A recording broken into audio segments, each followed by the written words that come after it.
As part of our how-to series, we're going to look at how to deal with gaslighting, that ever-popular but sometimes misused term. If you haven't already, click subscribe, ring the bell for notifications, hit like if you like what you're hearing, and put your comments below and we'll get back to you personally. And finally, you can join my weekly group membership meetings, reserve your place in one of my seminars, or purchase any of my mind-body guides, also known as the PDFs, at www.crushingdoubt.org. Now, without further ado, here's my episode on how to deal with gaslighting. I remember the first time I heard the term gaslighting. Not surprisingly, it came from a therapist, but at the time, I didn't know just how common it would become to use the term. He shared that there was an old movie called Gaslight, starring Ingrid Bergman, in which a man makes his wife believe she is descending into insanity by denying her reality even as it is obviously happening. This therapist was referring to some things that were going on in my life, I think because he could see that I did not seem to be confident in some things that were patently obvious in their truth. While we can be certain that these types of horrible experiences have been going on for centuries, it seems that the problem has gotten worse over time. The fact is, in today's society, we just have far more interactions now and a faster pace of communication. Not only that, but technological advances are allowing us to communicate without context or tone, making it easy to feel gaslit even when it is not happening, and opening the door to more doubt about our reality when we are being gaslit. Over the years, many psychological defenses have fallen into less frequent use because we now know about them. Calling out a psychological defense is completely paramount if we are to not fall prey to it. Very few people use denial anymore because it doesn't work. Everyone knows what it is, including the person who might think to enact it. When a psychological defense can't even fool its creator, it doesn't have a function anymore. But gaslighting is still on a rampage in society, partly because it hasn't been labeled often enough, partly because it is getting mislabeled, making it confusing and harder to expose in reality, and partly because it is a very flexible, versatile, and hard-to-detect defense.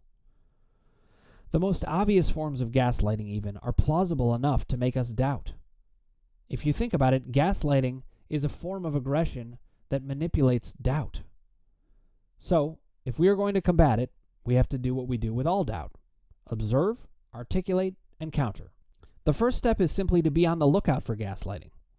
So, while some may argue that the term is getting overused, it is actually mostly underused. It is happening all the time, with nearly all people. Why is that?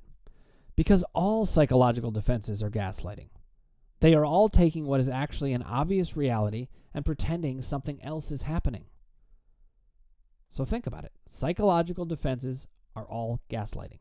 In a way, we can see it as progress that the overarching structure of psychological defenses is starting to get exposed, rather than just doing so with individual people and individual situations.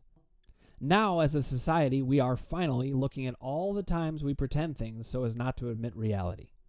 I should say that gaslighting can come from a more insidious, aggressive motive of wanting to make the other person feel crazy, and it can also come from pure self-defense.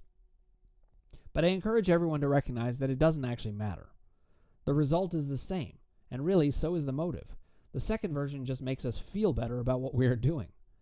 In the end, gaslighting is not cool. Our job with each other is to validate experiences that are real, and to give each other space to feel what we feel in that experience. But there is a very important caveat here. For many, this ideal is getting abused to the extent that subjective realities are being taken as just as valid as objective ones. The purpose of exposing gaslighting is not to make all viewpoints equally valid. Quite the opposite, in fact. We need there to be an objective reality, and high standards for recognizing what it is, before we slap on the gaslighting label. That being said, gaslighting is often very easy to see and quite egregious. That is when we need to know what to do about it. As I think about how this applies to doubt and the columns, some action steps jump out right away. For one thing, a little dipping into black and white thinking will go a long way. Nuanced, shades of gray thinking is important for keeping balance in our lives, for not running away with worries, fears, or self-attacks, and for getting along with others by seeing other perspectives. But at a moment of gaslighting, this way of thinking is not only not your friend, it is the enemy. Gaslighters, or even good people who engage in gaslighting at a less than optimal moment for them, will manipulate the best characteristics we have: empathy, perspective, striving for fairness, and many more. To combat gaslighting, you need a second way of operating.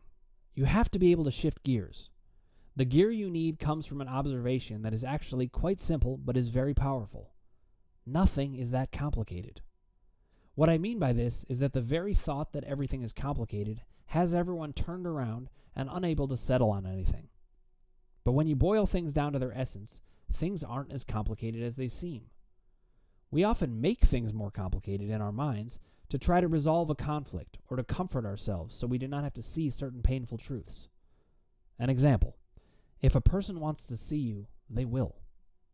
Sometimes it isn't such a horrible thing if they don't. They may be incredibly busy at the time, or they could be depressed, or they could be anxious. They might just not want connection as much as you do. It often isn't personal, but the facts remain the same. If they wanted to see you, it wouldn't be so hard to make it happen.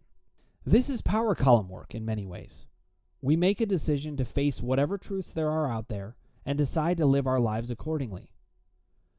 When it comes to aggression, it becomes all the more important that we can see things through an uncomplicated lens, since that is what helps us cut through doubt and gaslighting. If someone consistently makes you feel bad, guess what? They want to do that.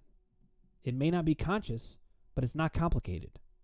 It happens because they are more than willing to let it happen. I had a professor in grad school, shout out to you, Dr. Myers, who said, "The effect reflects the intent." What this meant is, in behaviors, the thing that happens was meant to happen by the one who engaged in the action. This reminds me of the one assumption I do make in my system. Everything makes sense, and we can find a way to understand it. If you commit to seeing what is real, you will not fall prey to gaslighting. It's as simple as that, even if it isn't always easy to enact. Use logic and an unflinching view of your own life and only accept conclusions that fit with all of the data. If it is consistent and clear, you don't have to listen to what anyone else says. You get to decide where you stand, and that is, as I call it, the power of aloneness. No one can stop you from having clarity, and it is a big advantage to tear down the potential obstacle that everything is complicated. If you want to stop a gaslighter, remember that most things aren't so complicated. If it looks and sounds like a duck, it's a duck. I really hope you enjoyed this episode on how to stop gaslighting. If you haven't already, click subscribe, ring the bell for notifications, hit like if you like what you're hearing, and put your comments below, and we'll get back to you personally.